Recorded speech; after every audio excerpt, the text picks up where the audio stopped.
e de repente hoje nós estamos quase na 20ª economia. De terceira para 20ª. Então, assim, nós que tínhamos salto para trás, né? toda uma pujança nos anos 50, toda uma coisa, mas isso foi por causa dos ciclos econômicos. Nós vivemos de atividades extrativistas, tirou, e onde tira e não coloca, acaba. E depois, por último, tirou o povo, né? Manda para a América e pronto, foi a década de 90. Depois, os Estados Unidos, que ninguém imaginava, tem uma quebra a partir de 2008, entra em recessão em 2008, que está custando se recuperar até agora. Gente, na verdade você está ouvindo essa parte que parece ser em off, mas a gente já está conversando. Eu estou junto aqui com o Arley Cândido e é uma maravilha te ouvir, cara. Então, tá bom. É muito bom mesmo. Obrigado. Tá? A sua simpatia, a sua educação, a sua inteligência e a sua pesquisa, que, por imparcial que consegue trazer muita informação. Você me falou que Valadares chegou a ser a terceira economia do estado. Sim, atrás de Belo Horizonte e Juiz de Fora. E hoje a gente está em 20º lugar. Está entre as 20 e poucas economias. Dos anos 50 para cá, muita coisa mudou. Sim. Na nossa cidade. A cidade, ela, com a chegada da ferrovia e posteriormente com a questão dos ciclos econômicos, que começa com o ciclo da madeira, né, a exploração da madeira, começa na década de 40, e aí a gente tem os barões da madeira, né, que constroem algumas casas realmente boas, porque até então ninguém queria fixar muito bem aqui em Valadares, queria se ganhar dinheiro e ir embora. Isso, mas aí a Barão do Rio Branco se torna um espelho. Ali perto do Colégio Nelson de Sena, que é inaugurado em 1940, o grupo escolar da cidade, né, de Governador Valadares, o primeiro grupo escolar, o Nelson de Sena. Já tinha algumas escolinhas particulares ou do estado, mas funcionando precariamente. Mas ali é o primeiro grupo escolar a partir da década de 40, Nelson de Sena. A Rua Barão do Rio Branco você tem como referência a casa chamada dos Barões da Madeira, principalmente o seu Anastas Maraslis, que é o chamado de Palacete Maraslis, que fica ali bem na esquina, Bárbara Eleodora com Barão do Rio Branco. Então nós temos ele era grego, de origem grega, você tem colunas na casa que lembram colunas gregas, aquela coisa está ali até hoje. E é interessante a gente ver como Valadares, nessa pujança, ela tem aí, chega a funcionar 17 serrarias ao mesmo tempo. Uau. Nós temos famílias que vêm de fora, do Espírito Santo, e vão se estabelecendo aqui, principalmente os Tassis, que tem um veio madeireiro, que eles exploram bem muito. Empreendedor. Bem empreendedores. Perim, que começam a vislumbrar a questão da planura da cidade e investem na questão de oficinas mecânicas para bicicletas, vendas de bicicleta e deslancham transporte urbano, posteriormente. Transporte urbano e tudo. Bem, então aí a gente tem a questão do aeroporto.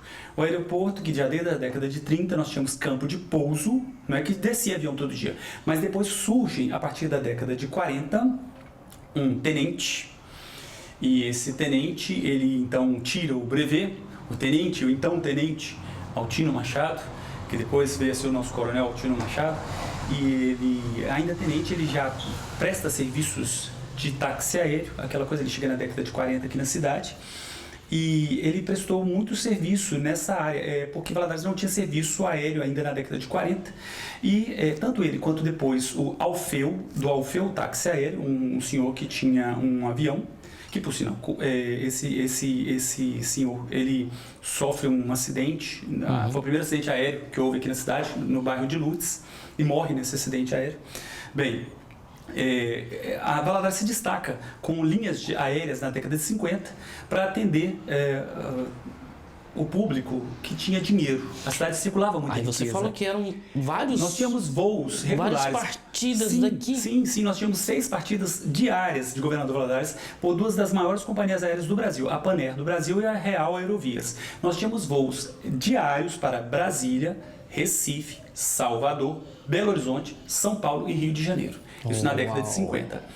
A influência foi tal que o concurso de Miss, por exemplo, o concurso de Miss Minas Gerais, ele, na sua segunda versão, que é a primeira versão que mandou Miss para o Miss Brasil, ou seja, foi em 54. Em 55, uma valadarense, no segundo concurso de Miss Minas Gerais, é eleita. Maria Aparecida Benz, de família tradicional, ela é eleita e mais ainda divulga Valadares. Porque, na verdade, o que eram os assuntos das revistas da época? Futebol, religiosidade e concurso de Miss. Era esse que era o prato da época. Então, Valadares se torna aquele meio onde circula muito dinheiro com as serrarias. Mas o extrativismo tem isso. Onde se tira e não se coloca, acaba. Passou o ciclo da madeira, passou o ciclo de mica, passou o ciclo das pedras semi-preciosas e, por último, na década de 80, 90, o ciclo que tirou o povo e mandou para a América. A exportação de gente. Para trazer dólar para cá. Então a cidade, ela viveu desses ciclos econômicos, que chegamos numa encruzilhada. Hoje não tem o que tirar. Só se fosse descoberto ouro ou petróleo aqui, que seria a grande salvação da cidade. Uma cidade que agora tem que se reinventar. Mas naquela época, na década de 50, éramos a terceira maior economia. Então aqui circulou muito dinheiro, que não foi propriamente investido aqui. Nós tivemos alguns entretenimentos, famílias que tiveram muita riqueza e tudo, cinema, alguma coisa, por exemplo, nós tivemos o segundo maior cinema de Minas Gerais, que só perdia para o Cine Brasil, em Belo Horizonte, que era o Cine Palácio, que funcionou, onde hoje é o Hotel Serra Lima. Com quantos lugares? Aproximadamente 1.600 lugares. Uau! Então nós perdemos só para o Cine Brasil, uma cidade, em 1900, o Cine Palácio foi inaugurado dia 30 de setembro de 1954. Então você imagina, no auge de dinheiro de Valadares, a terceira maior economia, o segundo maior cinema de Minas Gerais. Era muito interessante. Nós conversamos com as pessoas ligadas às famílias dos cinemas. Sim, de governador Inácio Ramos em Governador Valadares, e todas dão conta de que era um mercado muito pujante. Assistir um filme, ir ao cinema. Era uma coisa fantástica, né? Porque as pessoas não tinham televisão em casa. O primeiro aparelho de televisão chega em Valadares em 54, exatamente. Era pouquíssimas as famílias que tinham um aparelho de televisão. 3 ou 4 pessoas tiveram... Quase que chega a cores, né? Isso. Então, assim, foram pouquíssimas. Ou seja, agora, o cinema, ele populariza rapidamente. Mas para ir ao cinema, principalmente para ir ao Palácio, quem recebia eram próprios membros da família do seu Soltério Inácio Ramos, que era o proprietário do cinema. Né? Então eles eram proprietários. E eles recebiam as pessoas vestidos a rigor, com terno, gravata, as mulheres com luvinha, com vestidos muito elegantes. Sombrinha. E eles recebiam na porta ali do cinema, as pessoas, era um must, como se fosse, era um passeio de domingo. As pessoas iam aos cinemas matinês, elegantíssimas, né? A cidade não tinha, e dali saíam para o footing, que era o passeio na Praça Serra Lima. Então, quer dizer, ali começavam os namoros, os homens passavam para um lado e as mulheres para o outro, circulando, e quando alguém se interessava por alguém, encontravam-se, iam para o meio da praça conversar, trocar uma ideia, como se diz, né? Ok. Então a gente vê que Valadares teve um glamour que hoje se perdeu, mas isso tudo vem em função dos ciclos econômicos, né? Ou seja, tivemos uma cidade que respirou cultura, respirou alguma efervescência, mas que se perdeu junto com os ciclos econômicos. E junto com o glamour que se perde também até o brilho de se contar a história com orgulho, né? Sim, verdade, porque ninguém quer contar aquilo que foi mal sucedido. Ou então a cidade virou conhecida, a cidade do já teve. Já teve. Teve 7 cinemas funcionando ao mesmo tempo. Já teve o segundo maior cinema. Já teve de renome internacional. Exato, já teve 6 linhas aéreas para capitais. Quer dizer, hoje nós temos uma. Em pleno século XXI, na década de 50, nós tínhamos 6 linhas aéreas para capitais. Então, quer dizer, é realmente uma história que precisa ser redescoberta e Valadares precisa de repensar o seu futuro, né? A qualidade que se quer dar. Eu queria terminar justamente... Gente, você que está chegando agora, esse é Arley Cândido. A gente está terminando o nosso Arte e Memória da Cidade. E eu já quero, antes de tudo, te agradecer. Obrigado. Tá? Mesmo, de coração. Obrigado pela entrevista. Em rápidas palavras, porque eu quero ouvir música. Você quer ouvir música também, né? Em rápidas palavras, Valadares, o que é para você?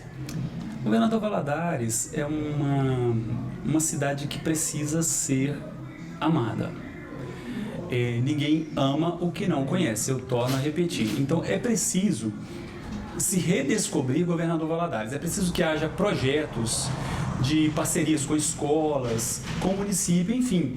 As pessoas precisam de ver de uma forma prática como é que se ama a sua cidade. É preciso conhecer para amar. Eu creio que essa seja a palavra, conhecimento.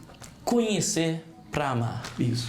E você nos ajuda muito. Obrigado pela oportunidade. Obrigado mesmo. Para você que ficou com a gente até agora, nosso muito obrigado. Se Deus quiser, a gente vai se ver numa próxima matéria. Mas eu não posso deixar de te agradecer pelo café, pelo bolo, tá tudo uma delícia. E a gente não pode se despedir sem música. Claro, vamos lá de música. Você vai então. ficar com a música aí. E o nosso muito obrigado pela sua companhia até agora. Fica com Deus. Tchau, tchau.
No nosso livro, a nossa história é faz de contar ou é faz acontecer.